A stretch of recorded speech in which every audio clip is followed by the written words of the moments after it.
गरीबी में पली एक लड़की और सामने करोड़ों का मालिक लड़का। लड़की ने बिना कुछ सोचे उसकी मदद कर दी, लेकिन जो उसे बदले में मिला उसकी किसी ने कल्पना भी नहीं की थी। पूरी कहानी जानने के लिए वीडियो पूरा देखो। और आज का टारगेट है 1K लाइक का और 500 सब्सक्राइब का, और सब्सक्राइब करना मत भूलना। दोपहर के 1:40 हो चुके थे। शहर के सबसे व्यस्त हाईवे की तपती हुई सड़क पर एक काले रंग की चमचमाती हुई विंटेज रॉयल्स फैंटम कार हवा से बातें करती हुई दौड़ रही थी। कार के अंदर एसी की ठंडक में बैठा था कबीर मल्होत्रा। कबीर के लिए आज का दिन उसकी जिंदगी और मौत के बराबर था। 320 करोड़ की एक विदेशी डील साइन करने के लिए उसे ठीक 2:15 बजे ग्रैंड हयात होटल पहुंचना था। अगर वो 30 सेकंड भी लेट हुआ तो समझो डील हाथ से निकल जाती। कबीर बार बार अपनी घड़ी देख रहा था और ड्राइवर को और तेज चलाने का इशारा कर रहा था। मोहन, स्पीड बढ़ाओ, मेरे पास वक्त नहीं है, कबीर ने झुंझलाते हुए कहा। लेकिन तभी अचानक कार के इंजन से एक अजीब सी घर्राहट सुनाई दी। इससे पहले कि मोहन कुछ समझ पाता, डैशबोर्ड पर लाल बत्तियां जलने लगी और वो 12 करोड़ की गाड़ी एक जोरदार झटके के साथ सड़क के बीचों बीच बंद हो गई। एसी बंद हो गया और चंद सेकंडों में बाहर की जानलेवा गर्मी ने कार के आलीशान केबिन को भट्टी बना दिया। ये क्या बदतमीजी है मोहन, कबीर चिल्लाया। मोहन ने डरते हुए इग्निशन दबाया, लेकिन गाड़ी ने स्टार्ट होने से साफ इनकार कर दिया। कबीर गुस्से से तमतमाता हुआ बाहर निकला। उसने बोनट पर हाथ मारा। 12 करोड़ की गाड़ी और धोखा दे गई, वो भी ऐन वक्त पर। उसने अपना फोन निकाला और अपनी कंपनी के हेड मैकेनिक को कॉल लगाया। उधर से जवाब आया, सर, सर्विस सेंटर से टीम भेजने में कम से कम 90 मिनट लगेंगे। इतना सुनते ही कबीर का दिमाग शून्य हो गया। 90 मिनट 90 मिनट में तो कंपनी का भविष्य मिट्टी में मिल जाएगा। उसने फोन जमीन पर पटकने की कसमसाहट को रोका और चारों तरफ नजर दौड़ाई। दूर दूर तक सिवाय धूल और सूखी झाड़ियों के कुछ नहीं था। लेकिन तभी उसकी नजर सड़क के उस पार एक टूटी फूटी टीन की छत वाली दुकान पर पड़ी। उस पर कालिक पुते बोर्ड पर लिखा था, उस्ताद गैरेज। डूबते को तिनके का सहारा समझकर कबीर पसीना पोंछता हुआ उस गैरेज की तरफ भागा। गैरेज क्या था? बस पुराने टायरों और लोहे के कबाड़ का ढेर। वहां एक पुराने ट्रक के नीचे से खट-खट की आवाज आ रही थी। ओ भाई, कोई है यहां? कबीर ने अपनी बुलंद और सत्तावादी आवाज में पुकारा। जल्दी बाहर आओ, मेरी गाड़ी खराब हो गई है। ट्रक के नीचे से खटखट बंद हुई। एक पहिए बाहर पटरे पर लेटा हुआ कोई इंसान बाहर फिसला। वो इंसान सिर से पैर तक ग्रीस और मोबिल ऑयल में सना हुआ था। उसने अपने चेहरे से वेल्डिंग वाला चश्मा हटाया और खड़े होकर अपने मैले एप्रन से हाथ पोंछे। कबीर मल्होत्रा ने जब ध्यान से देखा तो उसके पैरों तले जमीन खिसक गई। वो कोई भाई नहीं, बल्कि 22-23 साल की एक लड़की थी। उसके बाल बेतरतीब ढंग से बंधे गए। चेहरे पर कालिक का निशान था, लेकिन उसकी आंखों में एक अजीब सी चमक और गजब का ठहराव था। ये सिया वर्मा थी। कबीर ने उसे हिकारत भरी नजरों से ऊपर से नीचे तक देखा। उसका महंगा ब्रांडेड सूट और सिया के पुराने काले तेल लगे कपड़ों के बीच का फासला मीलों लंबा था। मुझे मैकेनिक चाहिए, कबीर ने बिना लाग लपेट के कहा। कोई लड़का या इस जगह का मालिक कहाँ है? सिया ने अपनी पानी की बोतल उठाई, एक घूंट पिया और पूरी शांति से बोली, मालिक मैं ही हूं सर। बताइए, आपकी गाड़ी को क्या हुआ है? कबीर के चेहरे पर एक व्यंग्यात्मक मुस्कान फैल गई। देखो लड़की, मेरा मजाक करने का मूड नहीं है, उसने सख्ती से कहा। सामने सड़क पर जो गाड़ी खड़ी है वो कोई मामूली कार या ऑटो नहीं है जिसे तुम पेचकस लेकर ठीक कर दोगी। वो इंपोर्टेड जर्मन इंजन है। उसका बोनट खोलने के लिए भी इंजीनियरिंग की डिग्री चाहिए होती है। उसने चारों तरफ देखा और तिरस्कार से बोला, यहाँ कोई आदमी मिस्त्री है तो बुलाओ, वरना मेरा वक्त बर्बाद मत करो। सिया ने कबीर की बेइज्जती को ऐसे नज़रअंदाज किया जैसे ये उसके लिए रोज़ की बात हो। उसने गराज के कोने में बैठे अपने बूढ़े काका बाबूलाल की तरफ देखा, जिनकी आंखों की रोशनी अब जा चुकी थी। फिर वो कबीर की आंखों में आंखें डालकर बोली, सर, मशीन को ये नहीं पता होता कि उसे ठीक करने वाले हाथ मर्द के हैं या औरत के। उसे सिर्फ हुनर की ज़बान समझ आती है। उसकी आवाज़ में न गुस्सा था न डर। और रही बात डिग्री की, तो इंजन की धड़कन सुनने के लिए डिग्री नहीं, अनुभव चाहिए होता है। कबीर को गुस्सा आ गया। जबान लड़ाती है? वो गरजा, तुम्हें पता भी है मैं कौन हूं और वो गाड़ी कितने की है? उसने धमकी भरे लहजे में कहा, अगर तुमने एक भी तार गलत लगा दिया तो तुम्हारी ये पूरी खटारा दुकान और तुम्हारी 7 पुश्तें बिक जाएंगी, फिर भी हर्जाना नहीं भर पाओगी। इतना कहकर कबीर हठात मुड़ा और वापस सड़क की तरफ देखने लगा, इस उम्मीद में कि शायद कोई और गाड़ी रुक जाए। 10 मिनट बीत गए, कोई नहीं रुका। कबीर का पसीना अब उसके महंगे कोट को भिगो रहा था। घड़ी की सुइयां 2:20 की ओर बढ़ रही थीं। डील हाथ से फिसलती जा रही थी। घमंड और मजबूरी के बीच की जंग में आखिरकार मजबूरी जीत गई। कबीर ने दांत पीसते हुए वापस सिया की तरफ देखा, जो अब भी पूरी तल्लीनता से एक पुराने पंप को ठीक कर रही थी। सुनो, कबीर मल्होत्रा ने कड़वाहट के साथ कहा, अगर मैं तुम्हें वो गाड़ी ठीक करने दूं तो क्या गारंटी है कि तुम उसे और खराब नहीं करोगी? सिया वर्मा ने अपना पाना नीचे रखा और चलकर धूप में आ गई। उसने दूर खड़ी उस काली कार पर एक नज़र डाली। उसकी अनुभवी आंखों ने तुरंत कार के नीचे टपकते हरे रंग के फ्लूइड को पहचान लिया था। वो शांत स्वर में बोली, सर, गारंटी तो इंसान की जिंदगी की भी नहीं होती। फिर हल्की सी सांस लेकर बोली, लेकिन अगर आप मुझे सिर्फ 7 मिनट दें तो मैं कोशिश कर सकती हूँ। उसकी आवाज़ में आत्मविश्वास था। वैसे भी आपके पास खोने के लिए अब सिर्फ वही डील है जिसके लिए आप परेशान हो रहे हैं, और पाने के लिए एक आखिरी मौका। वो हैरान रह गया। इस मामूली सी लड़की ने उसकी परेशानी इतनी गहराई से कैसे भांप लिया? अब उसके पास कोई रास्ता नहीं था। उसने अपनी जेब से रुमाल निकाला, माथा पोंछा और एक चेतावनी भरी उंगली सिया की तरफ उठाई। ठीक है, वो दांत पीसते हुए बोला, सिर्फ 7 मिनट। फिर धमकी भरे लहजे में कहा, लेकिन याद रखना लड़की, अगर उस गाड़ी पर एक भी खरोंच आई या इंजन में कोई और खराबी हुई तो मैं तुमसे एक एक पाई का बदला लूंगा। उसकी आंखें सख्त हो गईं। फिर तुम्हारी पूरी जिंदगी इसी ग्रीस में सड़ती रहेगी। ये धमकी नहीं, कबीर मल्होत्रा का वादा है। सिया ने कोई जवाब नहीं दिया। उसने बस अपना टूल बॉक्स उठाया, लोहे का भारी भरकम संदूक, और उसे अपने कंधे पर ऐसे रख लिया जैसे वो रुई का तकिया हो। वो तपती हुई सड़क पर कार की तरफ चल पड़ी। कबीर उसके पीछे पीछे था। उसका दिल जोर जोर से धड़क रहा था। उसे लग रहा था कि वो अपनी जिंदगी की सबसे कीमती चीज एक अनाड़ी के हवाले कर रहा है। कार के पास पहुंचकर सिया एक पल के लिए रुकी। उसने अपनी आंखें बंद की, जैसे कोई डॉक्टर मरीज को छूने से पहले भगवान को याद करता है। फिर उसने बोनट पर हाथ रखा। धूप से तपता हुआ बोनट तवे की तरह गर्म था, लेकिन उसके हाथ नहीं कांपे। बोनट खोलिए, उसने आदेश देने वाले लहजे में कहा। कबीर, जो जिंदगी में कभी किसी का हुक्म नहीं मानता था, चुपचाप ड्राइवर सीट की तरफ गया और लिवर खींच दिया। जैसे ही बोनट उठा, अंदर का नज़ारा किसी भूल भुलैया से कम नहीं था। तारों का जाल, सेंसर और जटिल मशीनरी। आम मैकेनिक इसे देखकर ही घबरा जाता। कबीर ने तिरछी नज़र से सिया को देखा और बुदबुदाया, कहा था ना, ये तुम्हारे बस का नहीं है। लेकिन सिया ने कुछ ऐसा किया जिसकी कबीर को जरा भी उम्मीद नहीं थी। उसने न कोई तार छुआ, न कोई पेचकस उठाया। वो झुकी और तपते हुए इंजन ब्लॉक के पास अपना कान लगा दिया। फिर ड्राइवर मोहन से कहा, सिर्फ इग्निशन ऑन करना, स्टार्ट मत करना। मोहन ने कांपते हाथों से चाबी घुमाई। एक हल्की सी क्लिक की आवाज गूंजी। सिया वर्मा हल्के से मुस्कुराई।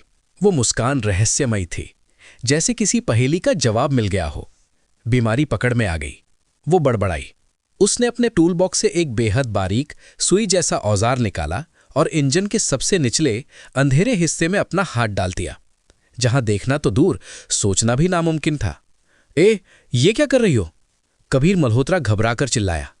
वो कार का ब्रेन ECU है, वहां हाथ मत लगाओ। वो आगे लपका, उसे रोकने के लिए।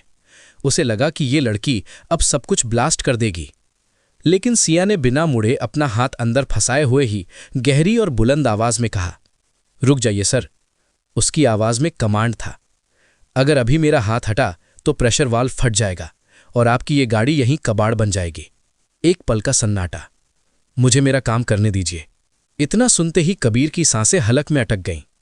उसकी आंखों के सामने उसका पूरा साम्राज्य बिखरता हुआ दिखाई देने लगा। अगर वो वाल्व फटा तो सिर्फ कार नहीं जाती, साथ में वो डील भी जाती जो उसकी कंपनी की रीढ़ की हड्डी थी। सिया की उंगलियां मशीन के अंदर उस नब्ज को टटोल रही थीं जिसे बड़े बड़े कंप्यूटर भी पकड़ नहीं पाए थे। उसे कुछ दिखाई नहीं दे रहा था, लेकिन उसकी उंगलियों के पोरों में वो संवेदना थी जो उसे साफ बता रही थी। फ्यूल इंजेक्टर का एक छोटा सा पिन अपनी जगह से बाल बराबर खिसक गया है, और उसी छोटी सी गलती ने पूरे सिस्टम को लॉक कर दिया था। ये काम ताकत का नहीं था, ये बेहद बारीक समझ और अनुभव का खेल था। जरा सी चूक और सब कुछ खत्म। करीब 2 मिनट तक सिया उसी मुद्रा में खड़ी रही। कबीर का सब्र अब जवाब दे रहा था। वो कुछ बोलने ही वाला था कि अचानक सिया के चेहरे की नसें तन गईं। उसने एक गहरी सांस ली और अपनी कलाई को एक अजीब से कोण पर घुमा दिया। खट! इंजन के अंदर से हल्की सी आवाज आई, जैसे कोई टूटी हुई हड्डी अपनी सही जगह पर वापस बैठ गई हो। सिया ने फुर्ती से अपना हाथ बाहर खींचा। उसका हाथ पूरी तरह काला पड़ चुका था और कलाई पर जलने का हल्का सा निशान उभर आया था, लेकिन उसने इसकी परवाह नहीं की। उसने अपनी मैली चुनरी से हाथ पोंछा और ड्राइवर मोहन की तरफ देखकर जोर से कहा, चाबी घुमाओ मोहन, रेस मत देना, बस स्टार्ट करो। मोहन ने कांपते हाथों से चाबी घुमाई। पहले 1 सेकंड तक सिर्फ मोटर की हल्की आवाज आई। कबीर का दिल बैठ गया। उसे लगा टगल खत्म, लेकिन अगले ही पल वो हुआ जिस पर किसी को यकीन नहीं था। उस विंटेज कार का इंजन किसी सोए हुए शेर की तरह दहाड़ उठा। आवाज इतनी स्मूथ और पावरफुल थी जैसे गाड़ी अभी अभी शोरूम से निकली हो। डैशबोर्ड की सारी लाल बत्तियां बुझ गईं और एसी का कंप्रेसर फिर से चालू हो गया। कबीर मल्होत्रा की आंखें फटी की फटी रह गईं। जिस मशीन को ठीक करने के लिए जर्मनी के इंजीनियर 50 लाख रुपए का चार्ज करते थे, उसे धूल में सनी एक लड़की ने बिना किसी कंप्यूटर के सिर्फ एक लोहे के पिन और अपने अंदाजे से जिंदा कर दिया था। कबीर कुछ पल तक बस उस चलती हुई कार को देखता रहा। इंजन की आवाज उसके कानों में नहीं, सीधे उसके अहंकार पर चोट कर रही थी। फिर उसने धीरे से सिया वर्मा की तरफ देखा। वो लड़की अब अपना टूल बॉक्स बंद कर रही थी। उसके चेहरे पे न कोई घमंड था, न जीत की खुशी, बस एक काम पूरा कर लेने का सादा सा संतोष।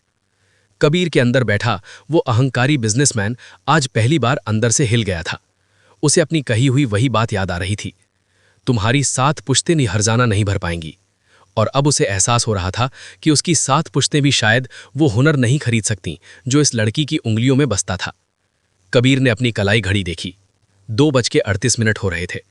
अब भी उसके पास वक्त बचा हुआ था। वो तेजी से कार की तरफ बढ़ा, लेकिन बैठने से पहले रुक गया। उसने अपनी जेब से वॉलेट निकाला।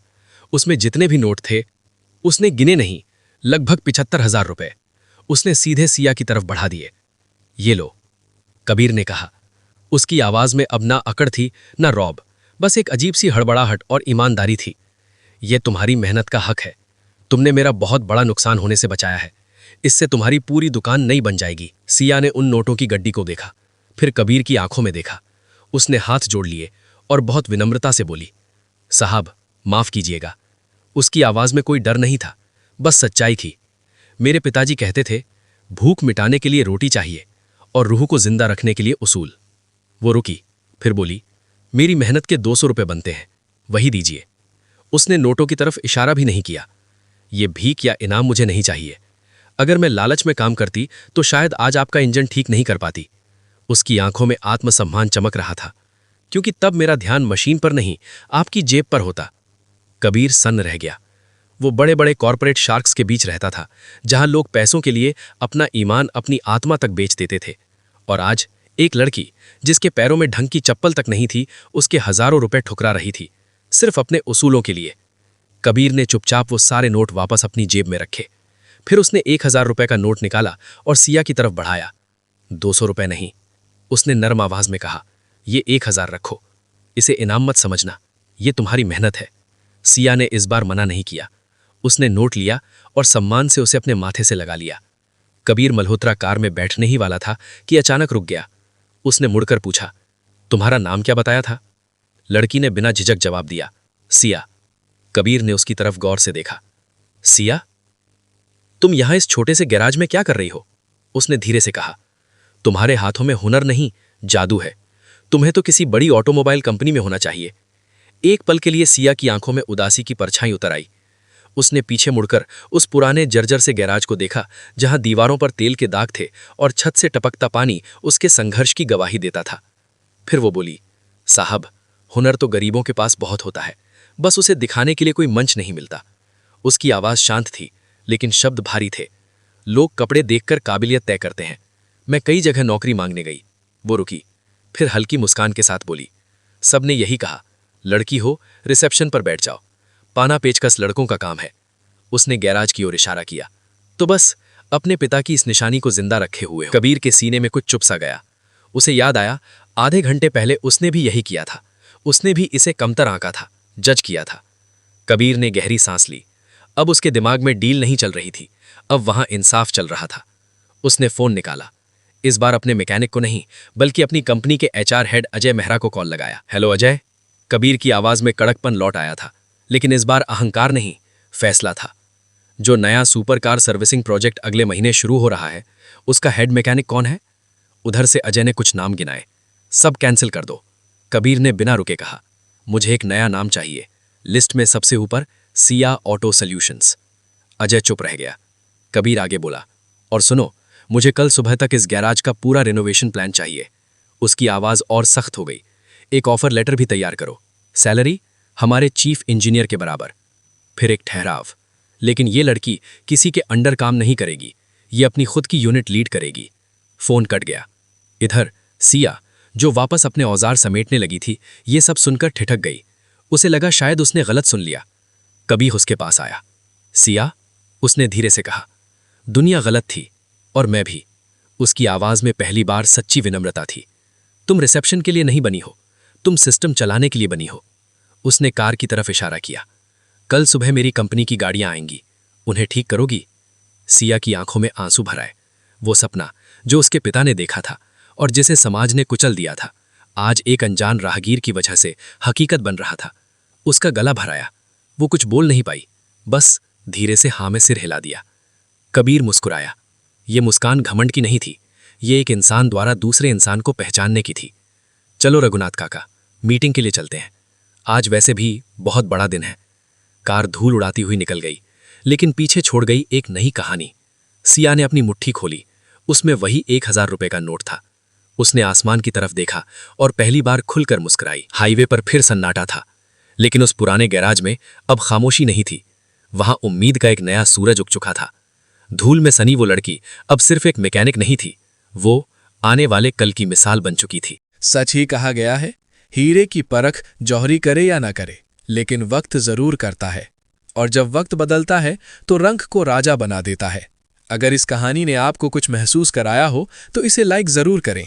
ऐसी ही सच्ची और सीख देने वाली कहानियों के लिए सब्सक्राइब करें और इसे शेयर करें उस इंसान के साथ जो आज हालात से लड़ रहा है। कमेंट में बताइए, आपके हिसाब से वक्त सबसे बड़ा इंसाफ करता है या कर्म?